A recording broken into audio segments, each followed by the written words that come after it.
10ই মুহররম রোজার কত ফজিলত, এই আশুরার কত ফজিলত।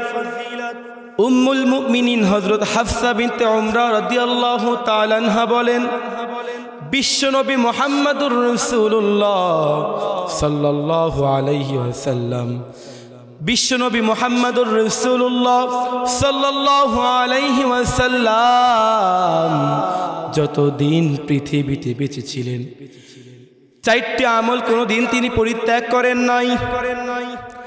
4টি আমল কোনোদিন পরিত্যাগ করেন নাই। তার মধ্যে 1 নম্বর আমল হলো, হযরত হাফসা ইবনে উমরা রাদিয়াল্লাহু তাআলা আনহা বলে, 1 নাম্বার হলো বিশ্বনবী কোনোদিন আশুরা রোজা পরিত্যাগ করেন নাই।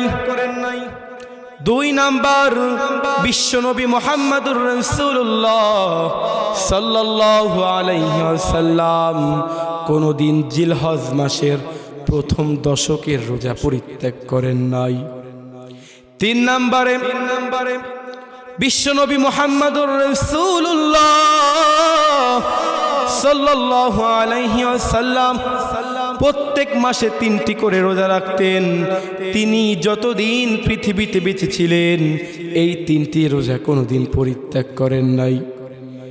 সকলে জিজ্ঞেস করলেন 4 নম্বরে কি রয়েছে? হযরত হাফসা ইবনে উমর রাদিয়াল্লাহু তাআলা আনহা বলতেছেন, 4 নম্বর হলো বিশ্বনবী কোনোদিন ফজরের নামাজের আগে 2 রাকাত সুন্নাত নামাজ পরিত্যাগ করেন নাই। এই 4টি আমল বিশ্বনবী মুহাম্মদুর রাসূলুল্লাহ সাল্লাল্লাহু আলাইহি ওয়াসাল্লাম কোনোদিন পরিত্যাগ করেন নাই। এই মুহররম মাসের রোজার কত ফজিলত। হযরত আবু কাতাদা রাদিয়াল্লাহু তাআলা আনহু বিশ্বনবীর কাছে প্রশ্ন করলেন, হে আল্লাহর রাসূল, এই মুহররম মাসের প্রত্যেকটা রোজার কতটা করে ফজিলত?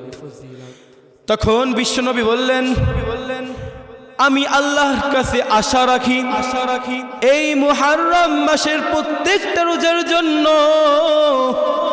সামনের 1 বছরের সকল গুনার কাফারা হবে। তখন আবু কাতাদা আবারও প্রশ্ন করলেন, হে আল্লাহর রাসূল, এই মাসের প্রতিটা রোজার যদি এত ফজিলত হয়, এই আশুরার দিন অর্থাৎ 10 মুহররমের দিন রোজা রাখার কত ফজিলত? তখন বিশ্বনবী বললেন, ও আবু কাতাদা, আমি আল্লাহর কাছে আশা রাখি সামনের 1 বছরের এবং পিছনের 1 বছরের সকল প্রকারের সগীরা গুনাহ আল্লাহ পাক রব্বুল আলামিন মাফ করে দিবে। এই মুহররমের কত ফজিলত! আল্লাহ পাক রব্বুল আলামিন 12টি মাস আপনার জন্য ধার্য করেছে, আমার জন্য ধার্য করেছে। এই 12টি মাসের মধ্যে সম্মানিত 4টি মাস করেছে।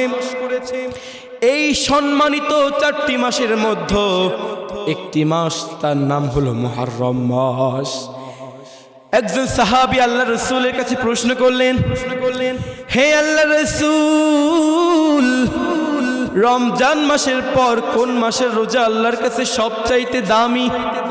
তখন আল্লাহর রাসূল বললেন, রমজানের পর সবচাইতে দামি যে রোজাটি সেটি হলো আশুরা রোজা, অর্থাৎ এই মুহররম মাসের রোজা।